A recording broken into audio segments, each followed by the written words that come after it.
why don't we first do an introduction? Like, who are you? Why should people know you? Because I know that they've been reading your stuff for a long time. Anybody who's followed sumo for a while knows your writing. Oh my goodness.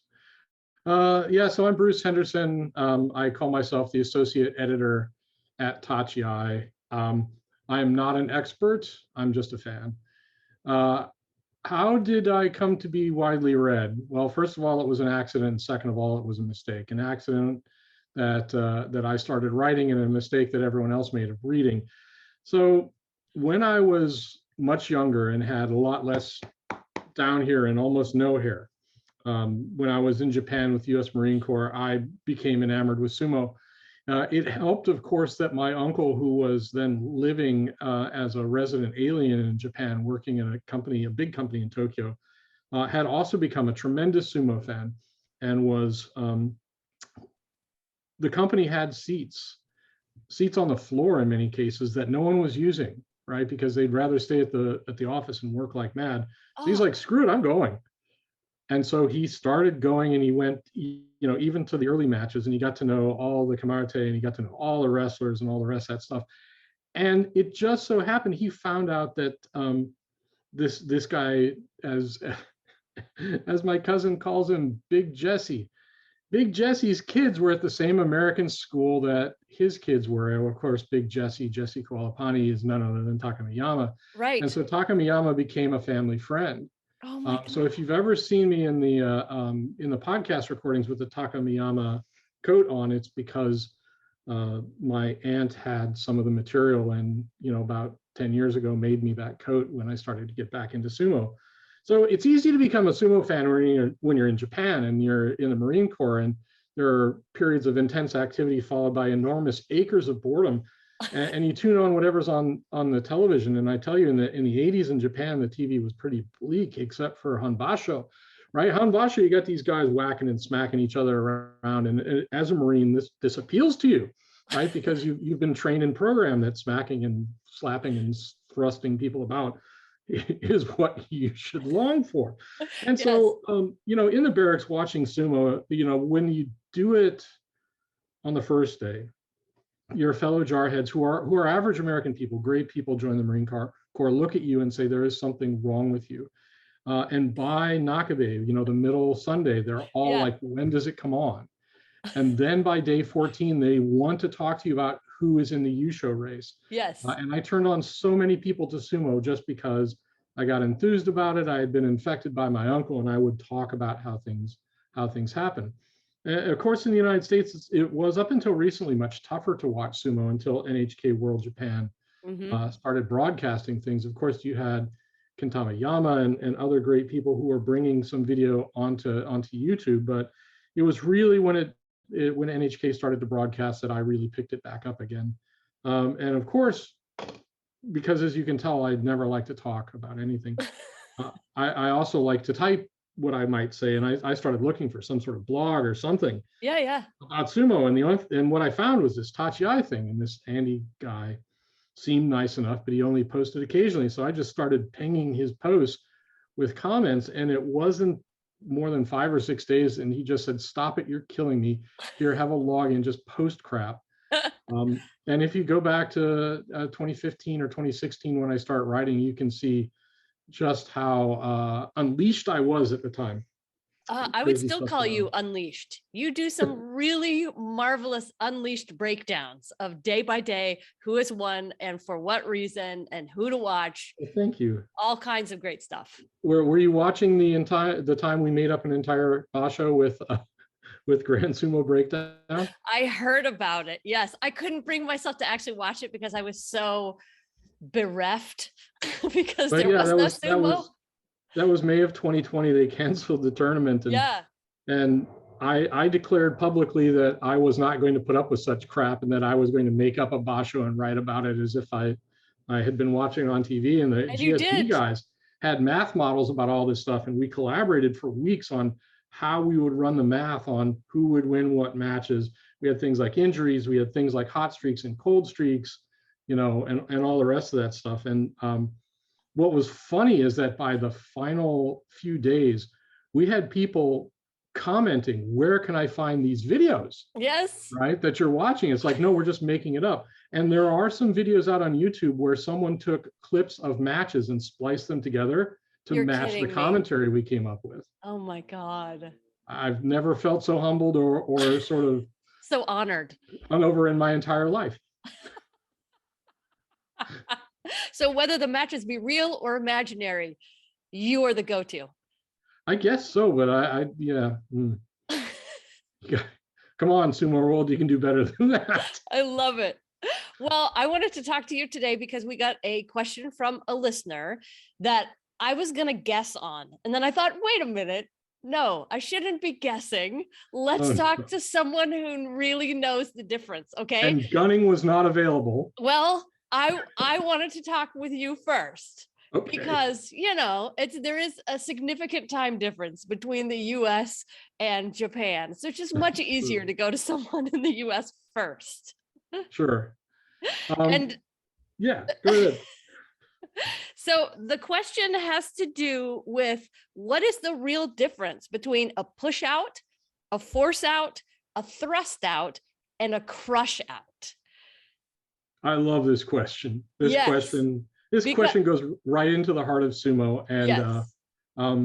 And is the short answer is it's all about the hands for the most part, and then secondarily about the feet.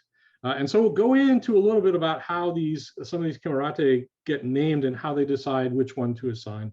Perfect. The first thing to get is that all of their names are essentially, like many words in Japan, compounded, meaning there are basic syllabic elements that mean certain things, and as you combine them, of course, using the rules of the Japanese language, it actually describes what's happening. So some things to understand about this. So oshi, right? You if you read any of my commentary, you note that I sometimes talk about oki or oshi tsuki matches, and that's pushing and thrusting. So oshi is pushing, right? And tsuki is thrusting. And what you may not understand is the difference between them. So oshi pushing, you maintain hand contact the whole time, right? So if I'm pushing the door, my hand's against the door the whole time. Okay. Tsuki, thrusting, it means I hit it and withdraw, okay? So if you're thinking about what Abi's doing, right? Yeah. He's doing mass tsuki, right? Where if you think about what, say, Kisuna Sato might do, is he would put one of those giant meaty hands on you and he would just move you along, and that was pretty much the end of you. The other one to note is yori, right? So as in yorikiri, the hand is on the mawashi, right? Or gripping the body in some way, right? There's a few more modifiers that are useful to know. One is suri. Suri is lifting, right? So it's very Terunofuji, right? Terunofuji is constantly lifting things out and tossing them about, because I mean, if you're basically the human representation of Godzilla, what else are you going to do? Right. I mean, when you say tsuri, are you talking tsuri? Tsuri? Yeah, like tsuridashi. Yes. Okay. Right? It means picking up and throwing out the trash. If you're the human embodiment of Godzilla and you're in an enclosed area like the Kokugikan, you can't unleash a nuclear fireball because you're going to kill everyone, and a lot of them are your fans. So you just pick things up and move them. Right. The other one you'll see a lot is okuri, which is from behind. So okuri dashi, right? You're shoving them out from behind. Okay. Another one you're going to find a lot is dashi, which has to do with stepping or movement, or taoshi, which is falling. So let's take a couple of examples, right? So oshi dashi, the hand's not on the mawashi, and the arms usually aren't fully extended at this point, but you're maintaining hand contact and you're pushing them out of the ring. Okay. So if in the course of doing that, they fall down before they're outside the ring, then it's oshi taoshi, right? You're thrusting them down. Right. So if they fall out after they're out of the ring, it's still oshidashi. Oh, no, I didn't realize that was that distinction of where they fall down. So if they're in the ring, it's a taoshi, and out of the ring, it's a dashi. Yes. Okay. Right. So tsukidashi, you're using momentary contact. Tsukidashi is takakeisha, 100%. So bap, bap, snap, snap, snap, snap. Right. Okay. And sometimes he's doing both hands at the same time, this wave action tsupari that I talk about. Right. And so Tsukita Oshi is if you're doing that and your opponent loses their footing and falls down. Right? In the ring. In the ring. Okay. Got it. So what about a crush out? What is a crush out? So a crush out is when you fall on top of them. So it doesn't matter if you've got their belts or not. It's just pancake. Yeah, when you get 200 kilograms worth of Ichi Nojo falling on you, trust me, it's a crush out. Exactly. Right. That happened in the last basho. Right. Really if you're wise, it's also a trip to the emergency room and a quick X-ray. It would be for either one of us. Well, for most human beings and several species of large animals as well. So a crush out is a pancake. Yes. A thrust out is usually faster, but it's momentary. It's using momentary hand contact to impart momentum on your opponent. Right. And they get away from you when they go out of the ring. And a push is usually there's contact maintained. Yep. Or I love the vision of the big meaty hands on someone and just pushing them out. That's great. Well, Tamawashi's another good one. He's more Oshi than Tsuki most of the time. Right. So he'll keep at least one hand usually close to center mass. So if you read my stuff, I'm always talking about center mass and how important it is. And it's this area pretty much from below the shoulders to right around the navel. And that's where most of the mass of any human being is located. If you can control that, you've controlled the person when you come to any sort of combat sport. Right. Right. And so if you take a look at some of the greats, Hakuho, Harumafuji, Kisane Sato, they are usually focusing their attacks either on setting up a throw, which is at the belt, or if they're doing Oshi or Yori or Tsuki, they're hitting center mass. One of the reasons why Abi is such a fun conundrum is he's almost always going for the head and the neck. Yeah. But it works, right? You can't argue with the guy's winning record. Right. Well, Tamawashi tends to do that pretty often as well. Well, no, so he's got one hand that's usually going for the head and the other one's on the body.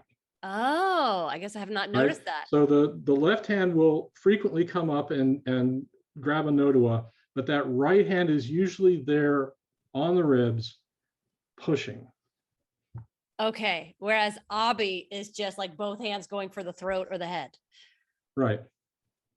Okay. All right. This is helping to make sense. Most common Kimarate, Oshidashi, Okuridashi, Tsukidashi, those sorts of things. They're all about hand placement and what happens at the moment the person loses, whether they're inside the ring when they fall down, outside the ring when they fall down, whether they fall down at all. Can I ask you one more question that just came in? Hey, I'm here. Let's do it. I love it. Okay, this one just came in this morning, and I don't know if you're going to have the answer to this. Stump the Bruce. Stump the chump. I find it strange that the Yobidashi and Gyoji are connected to heyas. What is their role in the heya? And does their connection to the wrestlers, especially for Gyoji, affect who they work with and who they referee in a basho? Yeah, so, like so many things in Japan, it's tradition, right? And that tradition may go back several hundred years. So the Yobidashi are a little bit more closely, and by the way, this is my opinion, again, ask Gunning if you want a real expert. The Yobidashi are a little bit more closely connected to a heya than the Gyoji are. The Gyoji sort of all flock about in their own circles, especially the tiny ones, the little larval Gyoji. They teach them, all the calligraphy and all the rest of that stuff. They work tirelessly on perfecting every move. So if you watch someone who's and please, no one in Japan be offended about what I'm about to say. I have my own opinions. So if you watch someone who's really good at it, like Konosuke, right, which some people refer to as the red Gyoji, you'll see that every move he makes is theatrical almost. Yeah. It's beautiful, it's conservative, it's fluid, it's precise, right? Whereas you compare it to some of the younger ones, and I know there's some very popular young Gyoji that are going to be a big deal in 10, 15 years.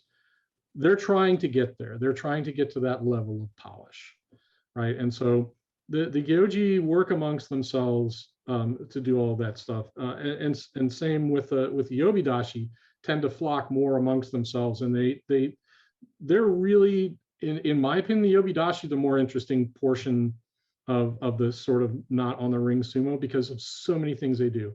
Have you had a chance to go to Japan and actually and watch sumo, Lori? I have not. Leslie has, but I have not. It is on my list of must things to do as soon as Japan opens up. Yeah. So if you get a chance to go, spend, I don't know, 20 minutes just watching what all the yobidashi are doing, because it's really kind of fascinating. They have so many tasks that they do during Hanbasho, all these little things, and they're all very choreographed and synchronized. And so they have a lot of what I would call collateral duty, extra things they have to do to support the Sumo Association and their stable. So as in the stable, the Rikishi maintain the doyo themselves under, I believe, and of course this is a gunning question, under the guidance of their in-house yobidashi, who are sort of the keepers of, yeah, it needs to be about this wide, and the shikiri sen go about this wide, and over here and over there, and all the rest of that stuff. When it comes to like sweeping their practice doyos and all the rest of that stuff, that's all Rikishi. Whereas during Hanbasho, it's the yobidashi. Oh, interesting. Who's your favorite wrestler? Just because I'm curious. Ever or right now? Ever. Oh, Yoshikaze. Oh, really?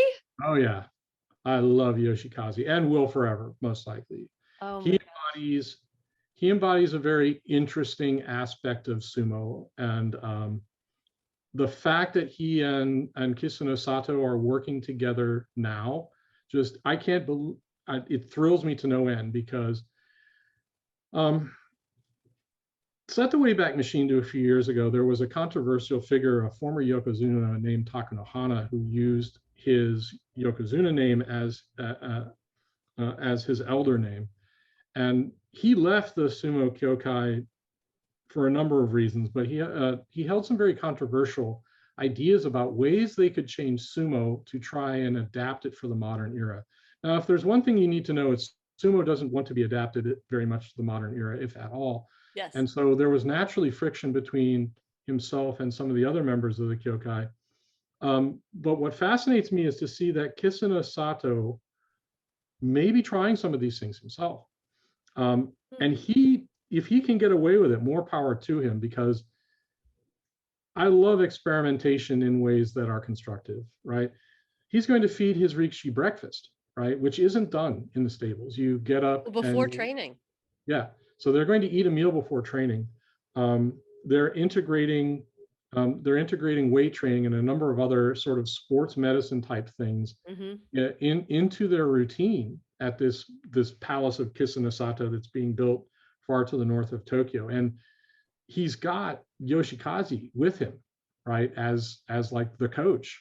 And Yoshikaze was interesting because he did a lot of weight training. He did a lot of he's a college graduate, right, sports medicine guy. And so he really understood the body mechanics behind sumo and what it took to be excellent. And I think between Kisuno Sato's work ethic, which was relentless, absolutely relentless, and Yoshikaze's focus on body mechanics and sports medicine, we're probably about 5 to 8 years away from some real monster Rikishi from that stable. And I frankly can't wait. Okay, one more question for you. Sure. If you could watch two people fight, any wrestler from any time, sort of an imaginary sumo fight, who would you choose and why? It would be Hakuho, and it would be I'm now blanking out on the wolf. Chiyonofuji. Chiyonofuji, yes, I'm sorry, thank you. Yeah. This old age, I don't recommend it for anyone. Chiyonofuji and Hakuho, I would like to see them have a 3-match series. Is that it would be so great to see, because Hakuho being so quick and so inventive and so able to think on his feet, and Chiyonofuji being so strong, so relentless. And I don't know, if you watch his fights, in many cases, it's hard to tell that his feet have ever left the clay. Yeah. Right. So one of the things you'll hear me talk about in my writings is transmitting power to ground. And so much of sumo is based on your feet and how, and it's amazing the subtle differences in how your feet are placed, how your toes are placed, and how much of your foot is connected to the clay, how big of a difference that can make. One of the things I liked about Kisuna Sato is, if you read my writings at the time when he was active, is I used to talk about times when he was heavy. And I'm not talking about what he tips on the scale, is that you'll see the Rikishi sometimes talk about a certain wrestler becoming heavy. And it's their ability to resist being moved. And when Kisuna Sato had his hips and his feet well placed and was connected strongly to the clay, he was nigh on immobile, which I love to see when these guys go heavy. Yes, me too. You're making me think of the Hakuho Haramafuji fight. Yes. In which each of them go heavy in their own moment. Right. It's beautiful. It's one of my favorite fights of all time. Yep. Oh, okay. I could talk with you forever about sumo, but I don't want to take up too much. Sumo nerds. Yes, I'm right there with you. I just want to say thank you. And we'll talk more in the future, eh? Well, I apologize to your audience for taking so much of their time. I thank you for taking a risk on bringing me on. And it's been an absolute pleasure being on Sumo Kaboom. I am a subscriber, I am a listener, and I am a fan. Well, and let me just send that right back to you. I am a reader on Tachiai. I am a fan. I learned so much from all of the contributors at Tachiai. Just thank you so much for all that you do. And you teach me a lot Oh, that's about so sumo. Nice of you. And thank you very much for reading. And thank all of your listeners who take the time to read Tachiai. It's a fan site. As everyone's noticed, there's no advertising. We do it for the love of the sport. Are you guys on any other socials that we should know about? Oh, hell, of course we're on Twitter, right? Okay. And we're on Facebook, and we're on Instagram. So our Instagram site is run by a lovely lady who lives in Japan, Nicola, who takes a lot of our photographs. I think she's going to get to go back to her first basho in May. Oh, I'm going to see if she does or not, because I need new pictures. Yes. I just want to talk more about what it's like to sit in a sand seat. Oh, would love to sit that close. Yeah, somewhere on the blog, there's a picture of me sitting 4 rows back from the edge of the ring. And oh my God. Oh my God. Yes. Grinning like the cat that ate the bird. Oh, that would be so amazing. So amazing. And it was. Hey, we just got to end there. Thank you very much, Bruce. Thank you, Lori. It's a pleasure to be on.